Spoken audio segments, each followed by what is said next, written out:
If you've been watching the tour and thinking, I should be riding a bit more, Join Cycling makes it easy. Their adaptive training plans adjust to your fitness, your schedule, and your goals so you always know exactly what session to do next. Sign up through the link in the description. UAE looking for another stage win. Good at backfire for second podium ambitions. 167 Ks from Aurillac to Le Lorient. This is the finish that Vingegaard came back and beat Pogacar on in 2024, but the easier side of Puy-Marie were in the Massif Central, 4,000 meters of elevation gain, 30 degrees temperatures, not as hot as previous days. The final 14K is not that difficult. The Col de Pertus, 12 minutes, 8.5%.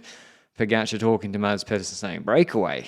Ain't going to be no breakaway today. You can have your fun to the intermediate sprint. So that was what everybody expected. Teams tried. Ineos, Movistar, Jayco really tried. The sprint teams locked it down for the first 20Ks to go for the intermediate sprint. Cantor sits up early. That cost him 10 points. He would have gained 5 and he lost 5 to Pedersen. So a costly mistake there. But UAE, a break goes.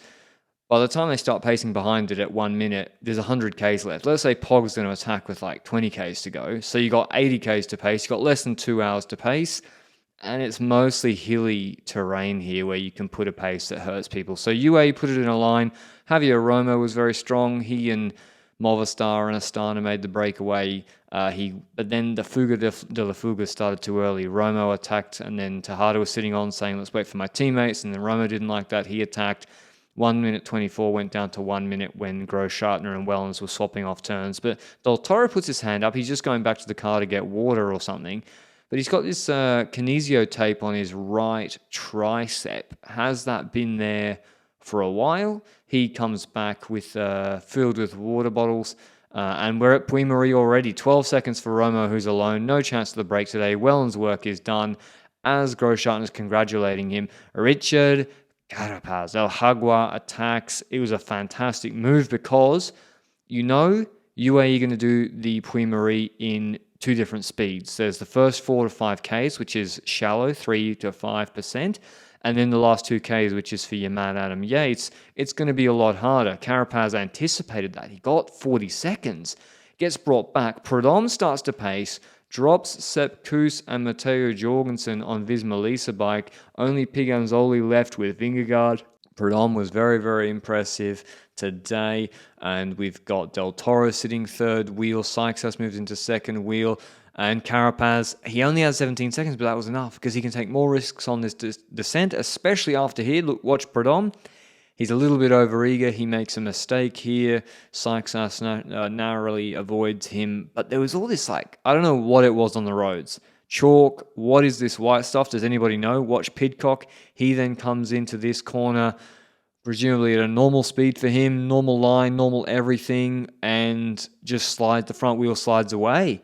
And you can see where his butt's dragged. There's something on the road there. Harper then crashes his teammate in the same corner in a separate crash. Pidcock comes back within 3 Ks, which is crazy. So he goes bim bam bomb down into the peloton and then back to the front of the group actually for the Col de Pertus. Carapaz starts with a 1 minute 16 lead because then Prudhomme really went easy on the descent after the scares of the crashes. Jorgensen crashed as well. Yates and then Prudhomme have a domestique off. I love domestique offs. Skelmos is getting gapped. Prudhomme says, what you can do, I can do better. And Yates now says, I can let you go. You're obviously too hyped after the props I gave Prudhomme in the rest day video yesterday. But it is unusual. I mean, this race has been nothing. The last 2 years have been nothing but UAE dominating. And so when they don't put the foot on the throat of all the other riders, you might be thinking, well, what's up? This is weird. Why? Normally you just make it really, really hard, make it down to 3 guys, 4 guys, and then Pogacar goes. Why are you slow pacing a group of 15 on Col de Pertus? Piganzoli then starts to pace, keeps it up for Visma Lease bike and Vingegaard. Johannesson drops, he was in the top 10 on GC, and we'd soon figure out what UAE were trying to do. They were trying to nurse Del Toro, but Pogacar can't wait. Carapaz was 45 seconds up the road. Pogacar attacks a K from the top, or a bit over, and he is not followed by anybody. Sykes starts to scream back to Vingegaard, who's got the 2 borers, Lipovic and Remco in his wheel, as well as Juan Ayuso. But look who's sliding. Isaac Del Toro That's presumably why UAE went easier at the base of Pertus. They knew that Del Toro wasn't feeling good, but Pogacar, they paced all day. He had to go for the stage, and he was going to be isolated and possibly attacked. So he thinks attack is the best form of defense. Goes clear 20 seconds in front, but it's different to Tourmalet. Tourmalet, he was 30 seconds in front of an isolated Vingegaard. Del Toro's 12 seconds behind that group. Unfortunately for him, and fortunately for Vingegaard, on this descent and what follows afterwards, which is a bigger highway road, Del Toro's dropped, which means Vingegaard gets help. Trek with Ayuso and Schelmoser, Seixas, Lipovic, Remco. Del Toro's in third on GC. So they are going to pull full to keep him behind. Pogacar had no radio communication, he said, so he didn't really know his gap. It was 20 seconds. Remco starts to smash. Carapaz is in the middle. He did another good descent. So the move from Carapaz was fantastic. But he doesn't get onto that train enough or quickly enough. And Del Toro's really in a tricky position. He's with Lenny Martinez and Pidcock, really small riders. Lipovic gets a bit over-eager when he pulls. Remco had finished his pull, and actually Remco's gap. They're about to turn left, so they're climbing, but it's fast climbing, like 35 kilometers an hour. And then they turn left, and it's a little bit steeper, but still a big draft on this climb. Ayuso's checking his head unit. They're all looking pretty ragged. He nearly crashes into the barrier feet, and Vingegaard gets left on the front. The gap goes here. In the last 3Ks, it goes from 20 seconds to 40 seconds. Del Toro tries to make his way back on that climb, but he loses nearly a minute to Remco Evenepoel, who moves into third on GC after this. Bora did it pretty well. Schelmoser starts to pace because Remco's behind, but he comes back on the descent. And even he knows this finish from 2024, actually, where he was very good when Roglic crashed. Pogacar, though, wins the stage. Said he felt tired at the end, but when you win by 30 seconds, I guess that's a good tired feeling. Remco comes back, sprints, and puts 12 seconds into Vingegaard, plus the bonus seconds. So a good finish for him and Bora. Pogacar winning the stage 32 seconds ahead of Evenepoel. Seixas in third. Lipovic, then Ayuso, Schelmoser, Vingegaard on 44 seconds. Del Toro lost a minute 31. Here's what Pogacar had to say. The team did super good job.